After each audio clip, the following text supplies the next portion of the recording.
अस्सलाम वालेकुम। Image एनोटेटिंग tool को इंस्टॉल करने से पहले ज़रूरी है कि एनाकोंडा को इंस्टॉल करें। एनाकोंडा को डाउनलोड करने के लिए जो लिंक है वो आपको डिस्क्रिप्शन में भी मिल जाएगा और मैं डॉक्यूमेंट में भी ऐड कर दूंगा। तो जब एनाकोंडा आप यहाँ से डाउनलोड करने के बाद उसको इंस्टॉल कर लें तो उसके बाद आपने एनाकोंडा जो नेविगेटर है इसे ओपन करना है। ओके, तो जब आपके पास एनाकोंडा ओपन हो जाएगा तो लेफ़्ट साइड पे मेन्यू में ऑप्शन आ रही है एनवायरनमेंट्स, और एनवायरनमेंट्स में आप यहाँ पे सबसे पहले ऑप्शन जो देखेंगे बेस रूट, आपने यहाँ पे ये जो प्ले का साइन आ रहा है इस पर क्लिक करना है और ओपन टर्मिनल पे क्लिक कर देना है। जब ये टर्मिनल ओपन हो जाएगा तो यहाँ पे आपने कमांड लिखनी है पिप install label me without space. ये लेबल मी बेसिकली वही एनोटेशन टूल है जिस पे हमने काम करना है। उसका एंटर प्रेस कर दिया। एंटर प्रेस करने के बाद कुछ ही टाइम में ये इंस्टॉल हो जाएगा, और जैसे ही इसकी इंस्टॉलेशन कंप्लीट होती है उसके बाद आपने लिखना है टूल का नेम विच इज़ लेबल मी। उसके बाद जैसे ही आप एंटर करेंगे तो आपके पास जो लेबल मी टूल है ये टूल ओपन हो जाएगा। ओके, तो सबसे पहले कुछ इम्पॉर्टेंट चीज़ें हैं जो करना ज़रूरी है। आप फाइल पे क्लिक करें और फाइल पे क्लिक करने के बाद यहाँ पे जो सेव विद इमेज डेटा वाला जो ऑप्शन है वो चेक्ड आ रहा है, आपने इसको अनचेक कर देना है। उसके बाद जो दूसरी ऑप्शन है वो है सेव ऑटोमेटिकली। सेव ऑटोमेटिकली को हम चेक कर देते हैं। इससे होगा ये कि जब भी आप इमेजेस को एनोटेट करने के बाद नेक्स्ट इमेज पे मूव करेंगे तो आपको उसको बार बार सेव नहीं करना पड़ेगा। उसके बाद जो तीसरा काम हमने करना है वो अपनी आउटपुट डायरेक्टरी सेट करना है। तो ये सेट करने से पहले मैं आपको बताता चलूँ कि आपको जो फ़ोल्डर दिया गया है उसमें जो डेटा दिया गया उसमें दो फ़ोल्डर्स हैं। एक इमेजेस का फ़ोल्डर जिसमें वो इमेजेस हैं जिनको आपने एनोटेट करना है, और दूसरा एनोटेशन वाला फ़ोल्डर जो कि एम्प्टी होगा। तो आपने करना ये है कि आपने यहाँ पे फाइल पे क्लिक करके चेंज आउटपुट डायरेक्टरी को सेट करना है, और आउटपुट डायरेक्टरी में ये जो आप जहाँ पे आपका ये डेटा रखा हुआ है डेटा सेट, और यहाँ पे एनोटेशन वाला जो फ़ोल्डर है इसको आपने सिलेक्ट कर लेना है एज़ आउटपुट डायरेक्टरी। और उसके बाद हमने यहाँ पे जो हमारी इमेजेस हैं उस डायरेक्टरी को भी ओपन करना है। तो कंट्रोल यू या ओपन डायरेक्टरी पे क्लिक करें, और यहाँ पे हमारी जो इमेज है जहाँ पे पड़ी हुई है जो सोर्स फोल्डर है उसको आपने सिलेक्ट कर लेना है। तो यहाँ पे आप देखें जैसे ही इसको सिलेक्ट किया यहाँ पे वो सारी की सारी जो इमेजेस हैं वो आपको नज़र आना शुरू हो जाएंगी। तो आप इसको थोड़ा ज़्यादा भी कर सकते हैं ताकि आपको इमेजेस का जो नेम है वो थोड़ा क्लियरली नज़र आना शुरू हो जाए। तो उसके बाद अब यहाँ पे कुछ एक इम्पॉर्टेंट चीज़ें हैं जो जहन में रखना ज़रूरी है। मैं आपको बताता चलूँ कि ये जो हमने डेटा एनोटेशन करनी है एक्चुअल में इसमें हम 3 लैंग्वेजेस को देखेंगे, उर्दू, इंग्लिश और अरेबिक। ये 3 तरह की लैंग्वेजेस हमें इन इमेजेस में मिलेंगी। तो जो उर्दू लैंग्वेज का जो हम लेबल करेंगे वो URDU, यू को कैपिटल एज इट इज़ इसी केस को फॉलो करेंगे। और उसके बाद जो इंग्लिश के कैरेक्टर्स होंगे या जो नंबर्स होंगे उनको हम लैटिन के नाम से लेबल करेंगे, और बिल्कुल इसी तरह आपने लैटिन लिखना है। और जो अरेबिक है उसके जो लेबल है उसको हम इस तरह से अरेबिक लिखेंगे। आपने ये चीज़ जहन में रखनी है कि ये जो लेबल नेम्स हैं जिस केस में और जिस स्टाइल में हैं आपने इसी को एज इट इज़ फॉलो करना है throughout the whole process. अब एक और जो इम्पॉर्टेंट बात है वो ये है कि जो उर्दू को हम एनोटेट करेंगे वो हम वर्ड लेवल पे करेंगे, यानी हर वर्ड को हम अलग-अलग एनोटेट करेंगे। और जैसे कि मैं यहाँ पे अगर कोई इमेज, ये जो इमेज ओपन है मैं यहाँ पे इसको एनोटेट करना चाहता हूँ तो आपने सबसे पहले यहाँ पे क्रिएट पॉलीगॉन्स पे क्लिक करना है, और मैं एज्यूम करता हूँ कि ये मेरा पहला वर्ड है। तो यहाँ पे मैंने क्रिएट पॉलीगॉन्स पे ऑलरेडी क्लिक किया हुआ है।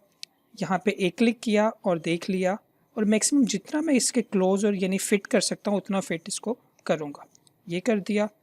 उसके बाद यहाँ तक, फिर यहाँ, और इस तरह करते करते मैं एक पूरा जो वर्ड है उसको मैक्सिमम मैं जितना क्लोज़ कर सकता हूँ उतना क्लोज़ करूँगा, और एट द एंड मेरे पास ये एक क्लोज शेप बन जाएगी। तो क्लोज शेप होने के बाद वो मुझसे पूछ रहा है कि भाई आपने इसको लेबल क्या करना है। तो जब आप इसको स्टार्ट करेंगे तो सबसे पहले आपको एक बार ये लेबल लिखना पड़ेंगे। तो मैं यहाँ पे इसको कर देता हूँ उर्दू, जिसमें यू कैपिटल है और बाकी एज इट इज़। तो ये मेरे पास उर्दू लेबल हो गया। और इसी तरह हम उर्दू के जितने भी वर्ड्स हैं उनको, उर्दू का जितना भी सिंटेक्स आएगा, उर्दू के जो अपीयरेंस होगी उसको हम वर्ड लेवल पे इसी तरह हर वर्ड को अलग-अलग जो है वो एनोटेट करेंगे। उसके बाद जो हमारे पास दूसरी है ऑप्शन वो ये कि हमारे पास इंग्लिश कैरेक्टर्स या वर्ड्स आ सकते हैं। तो जो इंग्लिश है इसको हमने लेबल तो करना है लैटिन के साथ, लेकिन इसमें वर्ड लेवल पे भी हमें वो मिलेंगी चीज़ें और लाइन लेवल पे भी मिलेंगी। एक्चुअल में हम करेंगे क्या, लाइन लेवल पे नॉर्मली हम सिर्फ नंबर्स को डील करेंगे, जो नंबर्स यानी कॉन्टैक्ट नंबर जो लिखे होते हैं, और जो इंग्लिश में वर्ड्स होंगे उनको मतलब जो भी सिंपल वर्ड्स हैं उनको हम उसी तरह डील करेंगे। तो मैं यहाँ पे आपको करके दिखाता हूँ। यहाँ पे लकीली सिर्फ ये एक नंबर ही है, तो नंबर का मैंने आपको बताया कि नंबर को हम पूरे को एक ही लेबल करेंगे इकट्ठा एक साथ, यानी लाइन लेवल पे। तो ये हमारे पास नंबर्स की जो लाइन है ये पूरी की पूरी एक साथ हो गई। अब यहाँ पे अगर तो ये उर्दू ही होता तो मैंने सिंपली एंटर करना था या ओके पे क्लिक करना था, लेकिन ये उर्दू नहीं है, ये हमारे पास इंग्लिश के कैरेक्टर्स आ गए हैं, और इंग्लिश का मैंने आपको बताया कि हम लैटिन पे करेंगे। तो इंग्लिश का जो लेबल है वो लैटिन है, मैंने एंटर कर दिया। अब अगली बार मुझे ये लेबल दोबारा से नहीं करना पड़ेगा। अब इसी तरह अगर आप यहाँ पे देखें तो हमारे पास अरेबिक भी आ रही है, तो अरेबिक को हमने लेबल अरेबिक के साथ ही करना है, और ये भी हमारे पास लाइन लेवल पे होगा। ओके, तो इसका करने का तरीका क्या है कि क्रिएट पॉलीगॉन्स ऑलरेडी ऑप्शन हमारे पास सिलेक्टेड है, यहाँ से इसको स्टार्ट कर दिया। मैक्सिमम जितना क्लोज़ कर सकते हैं उतना क्लोज़ हम इसको रखेंगे। ये तो मैं सिर्फ दिखाने के लिए थोड़ा इसको लूज़ कर रहा हूँ, और ये इसके साथ ही क्लोज शेप बन गई। और यहाँ पे अब मुझे एक बार अरेबिक जो है ये लिखना पड़ेगा। अरेबिक लिख के ओके क्लिक कर दें या एंटर प्रेस कर दें, और यहाँ पे आप देखें आपके पास पॉलीगॉन लेबल्स भी आ गए हैं। उर्दू को वो रेड करता जाएगा, लैटिन को ग्रीन करता जाएगा, और अरेबिक को पिंक करता जाएगा। कलर से इतना फ़र्क नहीं पड़ता, लेकिन लेबल्स आपने कंसिस्टेंट रखने। इसी तरह यहाँ पे आप देखें कि ये अरेबिक है, और अरेबिक का आपने बताया कि इकट्ठा ही करेंगे। तो ये अरेबिक को यहाँ पे मैंने सिलेक्ट कर लिया, और ये इसके साथ ही अरेबिक, चूँकि मैंने लास्ट जो एनोटेशन की है वो अरेबिक की थी, तो अरेबिक पहले से सिलेक्टेड है, इसी को मैं एंटर कर दूँगा। अच्छा, अब इसको करने की जो टेक्निक है वो यही है कि आप एक लैंग्वेज के जितने भी वर्ड्स हैं पहले उनको एक साथ कर लें, और उसके बाद दूसरी लैंग्वेज, और फिर जो रिमेनिंग रह जाएंगे आप उनको सिलेक्ट करते जाएं। अब एक और चीज़ इंपॉर्टेंट, अगर आप किसी वर्ड को गलत लेबल कर देते हैं, जैसे मिसाल के तौर पे मैं यहाँ पे एक लेबल करता हूँ इसी वर्ड को। अब हमें पता है कि ये हमारे पास उर्दू लैंग्वेज का वर्ड है। अच्छा, अब ये मैंने गलत एक क्लिक कर दिया है, तो क्या करें, बैक स्पेस प्रेस करें, जहाँ जहाँ पे हमारा गलत क्लिक होगा वो ख़त्म होता जाएगा।